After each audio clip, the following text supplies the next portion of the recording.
a network consulting company. Got a bunch of letters after my name.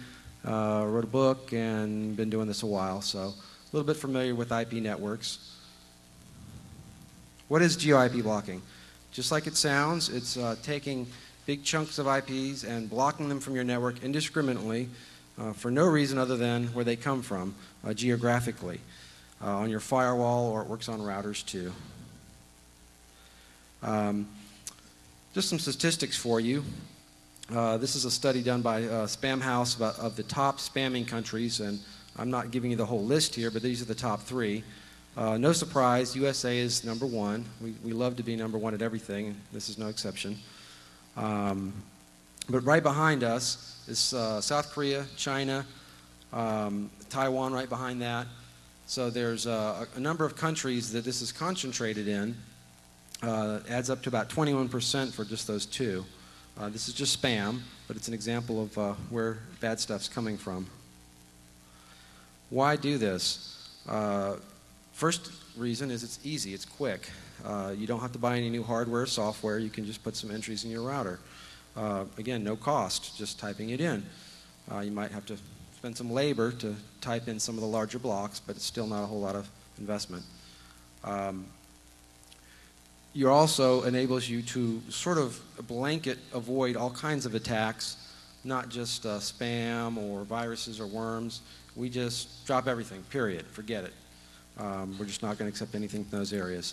It's easily reversible, so if you don't like it or it's not working, it's causing problems on your network, take it out and you're back to where you started. So you don't have to unconfigure the software or take pieces of hardware off your network. Users can still get to the websites in those countries. We're blocking inbound connections. We're not necessarily blocking outbound. You can block outbound. That gives you some additional benefits, but also some additional potential problems. So the option is there for you.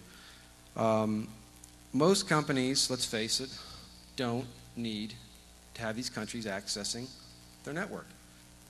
Fortune 500 companies, that's not necessarily the case.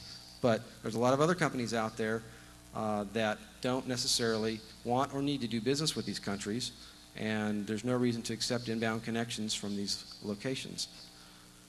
And again, even Fortune 500 can use this on a limited basis for certain types of servers, things that internal intranets, things like that, that they're not going to be people connecting inbound. You can still open up your website, email server, and so forth. So it's not just for small companies, medium-sized companies. More reasons. Over time, more and more stuff will probably move offshore from the U.S. The U.S. is still just a big part of the internet and still generates most of the traffic, but as time goes on, we'll probably see the problem or the solution or whatever get worse or better. It also has the effect, similar to spamming blacklists, of forcing bad actor countries, as I call them, to take some actions. And this, in fact, has happened with China and spam. They've recently introduced some laws and arrested some people and God knows what in their usual way. But still, they're taking action and starting to become more of a good net citizen because of this pressure. What can this help with? Well, as I was saying before, it's sort of a blanket approach. So it can block spam, of course, was our example. Email fraud coming out of those locales. Phishing attempts, viruses, worms, automated hacking tools, manual hacking, mostly script kiddies. I know you can spoof the addresses and do all kinds of fun stuff like that. If someone's really concerned about getting to your servers, they can manage to do so even with this. But as we know, 90% of the stuff out there or more is kind of dumb and doesn't do that. And also I say prohibited off-site content, porn, gambling, if you block the outbound connections from your network. Why not? Well, when does not make sense? It's not 100% effective. What is? But if you're looking for a gold, silver bullet, whatever, this is not it. This is just yet another tool, another layer to help with your security protections. Some people may have a problem with it in that it goes against the idea of global access to everything all the time. And again, if you're a big company, you probably can't do this on your public servers, your web, your email. or if you're even a small company, say doing business in Japan or overseas areas, however, you can still block, say, China. If you're doing business in Europe or elsewhere, you can still take the effort to block the bad guys. And again, it's going to block emails and things like that as well. So if you're expecting to get legitimate business email, you don't want to block it, or you want to take a more limited approach. Example, my company, we primarily deal with community banks in Texas. There's very, very, very low possibility of anyone trying to do legitimate business with any of those countries with me. And frankly, if I had one customer who wanted to do business over there, I don't want them. So in my case, it makes a lot of sense. How it works. Let's start at the very top level. And some of y'all may already know this, but IANA assigns out big address blocks to what's called the Regional Internet Registries, or RIRs, that handle more regions, continents, what have you, and they handle assigning things regionally. ARIN is the RIR that handles North America. Has anyone ever had to file for IP space with done a SWIP? Yeah, a lot of fun, right? So you know all about ARIN and how they work. Other RIRs that we'll talk about primarily, because ARIN is not part of this talk. We don't want to block ARIN, otherwise we'd be blocking ourselves and most of the other stuff that we want to get to. But some of the other RIRs that may be of interest: APNIC, which is Asia Pacific Network Information Center; RIPE, which is Europe and part of the Middle East and Central Asia; LACNIC, Latin America; and AFRINIC, which is a new RIR that just got assigned for Africa. Talk about some of the RIRs specifically and which ones make less or more sense to block. APNIC, Asia, as I said, now this takes in several of my top bad actor countries, number 2, number 3 spammers, for example. Just by blocking APNIC, and this is a example that I proved to myself, you can end up blocking about 20 to 30% of your malware headed for your public servers just from APNIC, because so much stuff comes out of that region. However, be careful if you do a blanket block. Japan, a lot of business gets done over there, and some other areas, so you may not want to take a blanket approach. I do, and it hasn't hurt me yet, but you've got to make that determination. Here's the IPs if you want to take a blanket approach. The good news is it's just not a whole lot of statements, really. It's some big pieces of network, big /8s, and put a statement in your router firewall and drop everything. I have to add here, caveat emptor, this list not necessarily complete. You want to check with IANA and make sure that this is the latest list. And you don't need to jot this down. I don't see anyone writing down anything anyway, so it's too late in the day. But it's on this CD and on the website, so you can get all the numbers off of there. Here is an example if you say you don't want to take that blanket approach, you just want to block China. You also have to take into account that many organizations, sub-organizations within a region may not necessarily have IP space that's assigned to their RIR. They may get it from ARIN. They may have applied. They may have an American parent company, or they may have applied a while back, or just they may have wanted to get that space for another reason. So if you really want to be 100% accurate, you've got to go out there and find out all the IP addresses associated with that, including the ARIN space. Here's an example of the China-only IP blocking, if you want to do that. Don't worry, again, don't write all this down. It's on the CD, it's on the website, and I'm going to show you at the end a way to get this current list automatically, so instead of having to take it all off this presentation. There's Korea, same kind of thing. Europe. Europe's a little bit more of a mixed bag because we've got a lot of small countries there. There's a lot of governments. There's a lot of multinationals. It's really mixed up over there, and it's pretty hard to block the whole thing. I don't recommend it.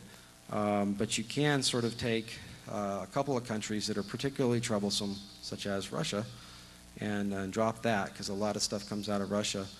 And again, a lot of companies aren't necessarily doing business with Russia, needing to provide access to their network to there. But if you do want to take it out, there it is. That's the RIPE address space. Again, not a whole lot of statements in your router config.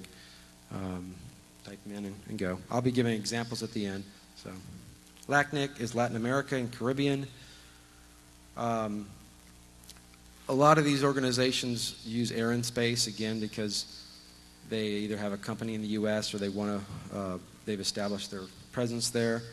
But if you want to take a rifle approach, Brazil and Argentina are the worst guys, I should say, over there, and you can take those out. If you're a border company, border state, or you're doing a lot of NAFTA business, you may just want to skip this RUR. I don't block it myself, so it's up to you and how permissive or not you want to be. Pretty small set of blocks for them at any rate, so pretty easy to blanket. Here's these are just examples again. I'm going to give you guys a tool to get the custom list for your network, but there's the list for Brazil. AfriNIC, this is a new RUR, and just a lot of bad stuff comes out of here. Not a lot of legitimate commerce being done unless you're an energy company or maybe a tobacco company. There's just more or less a lot of offers to transfer $20 million into your bank account for a Nigerian general or something. So you may want to just go ahead and block that. It's 1/8, and probably not going to cause you any problems with legitimate commerce. A couple of strategies you can take towards this, as I mentioned, shotgun approach, just block them all. Just take them all out, and if there's problems, then you can always go back again. And myself and a lot of companies that I've talked to, they've done it, and it just didn't seem to bother them at all. So you can block the entire RUR space and be done with it. It's easy and quick, but you might end up blocking some countries that you do want to do business with. Example, Australia, New Zealand does use some of that space. Some sites do, some sites don't, so you need to be careful.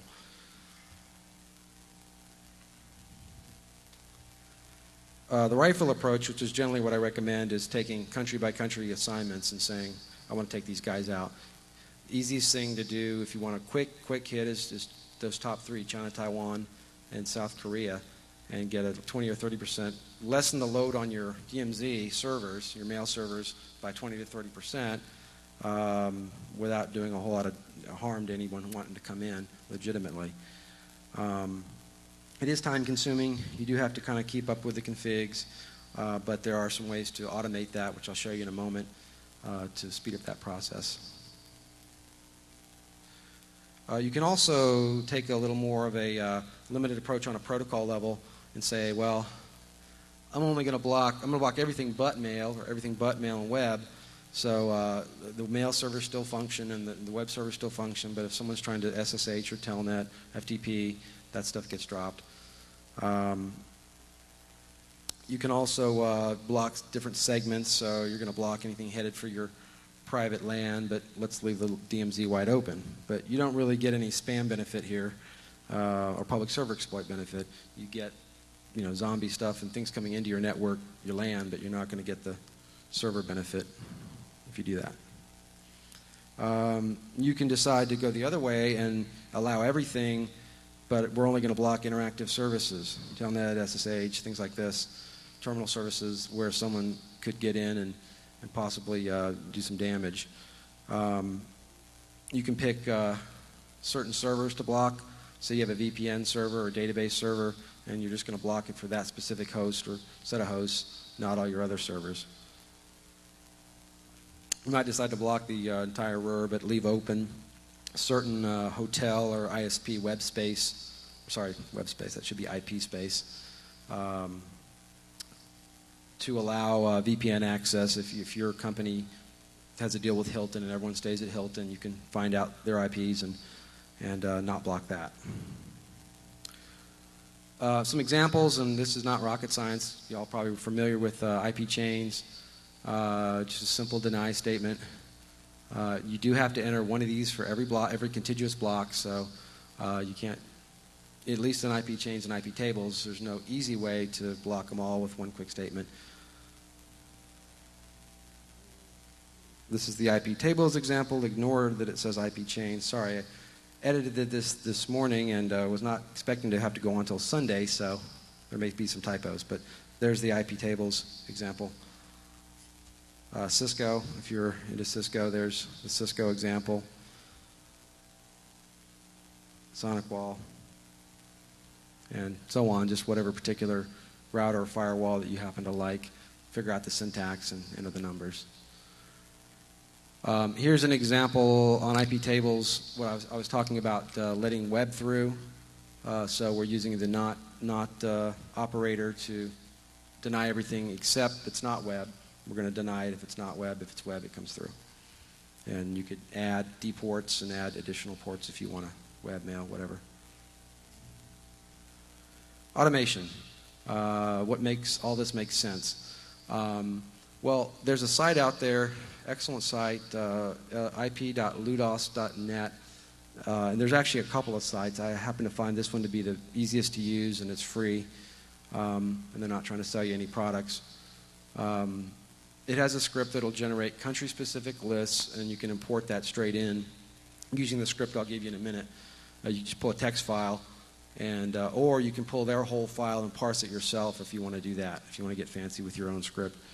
And there's also commercial companies that will actually generate your configs or your files for you for a fee, if you want to do that. I think one of them is called ip2country.com.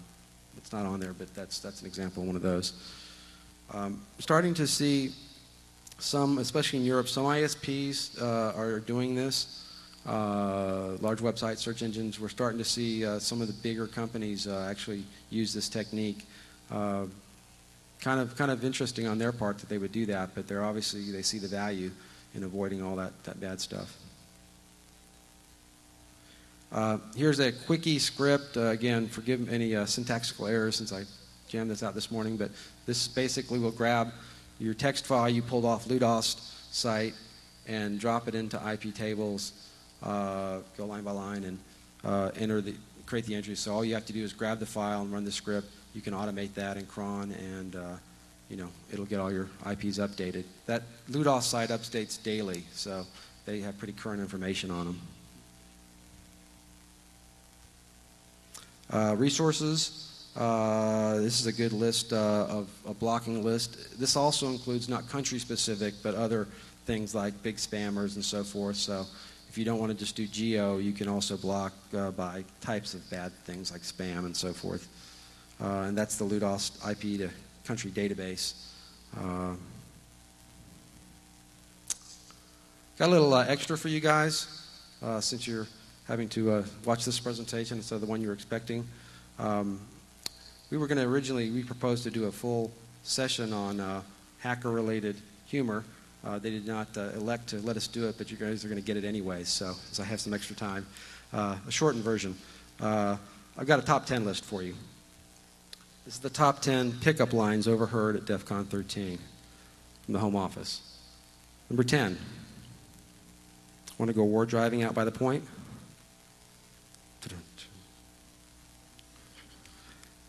Hi, I'm with tech support. Can I have your password? That didn't go over very well. I'm serious. I really need your password. Got the password, but no date. Hosting a private version of the TCP/IP drinking game later in my room. Just you and me. Hey, snarf this. Number 5. Hey, mind if I try to pick the lock on your bra? Tried to spot my little federal buddy. Hey, I heard there was a really cool PGP signing over at Caesars. Want to go? Number 2, this is for the ladies in the crowd. Figured to give this to you. It's kind of complicated, though. You really have to master it. It's difficult. Hi. Works. Finally, number 1 pickup line overheard at DEFCON 13. Hey, did you know I'm a speaker at DEFCON 13? That's it. If you have any questions on this or anything else, my email is thowlett@netsecurityservices.com, And the presentation will be posted to my site as well as it's on the DEFCON site. And feel free to email me views, comments, questions. Any questions right now, since we're done pretty early? Yes?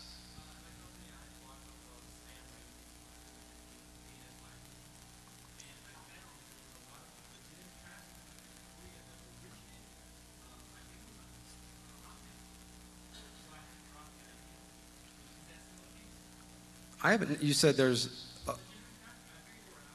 the question was, he was blocking Korea and he found legitimate Hotmail traffic coming from Korea. Yeah, I've not heard of that. I mean, yeah, I've not seen that at all. Some people might say that blocking Hotmail is, a lot of companies block Hotmail anyways, but I block it and I have Hotmail and never had a problem, but it's interesting. I'll have to check that out. Yes?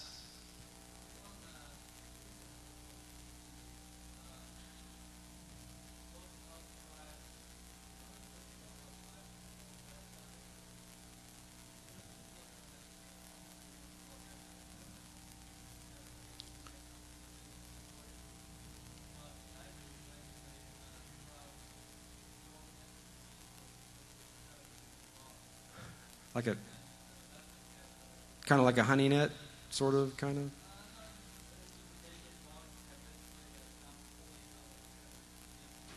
And how do you determine if it's invalid SMTP connections?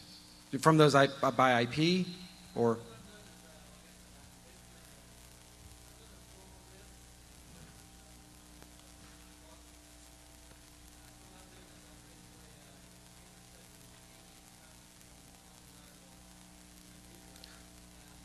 Okay. So you've sort of built a white list of IPs, huh? It's interesting.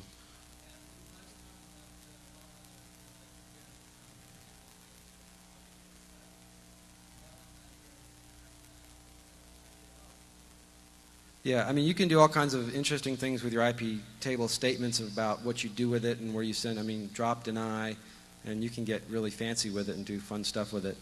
In the simplest form, we just drop it, but and again, the scripts can get a lot fancier in terms of the importing. You could actually go out to the website. We could build a PHP script to type in what countries you want to block.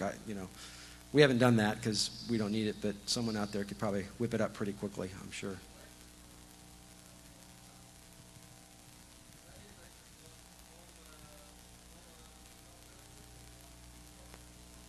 You blocked all email addresses except for... Huh.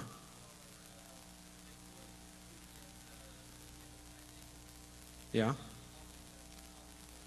Yeah, I mean, that would work. You don't get any complaints about that? Oh, good. Good for you. A question back here somewhere? Good question. I don't know. Since it's not really a reality yet, I haven't dealt with that.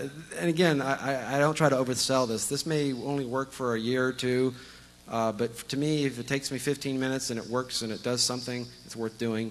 But yeah, I mean, IP6 could throw a wrench in that because I don't think they're going to be assigning things regionally anymore with that.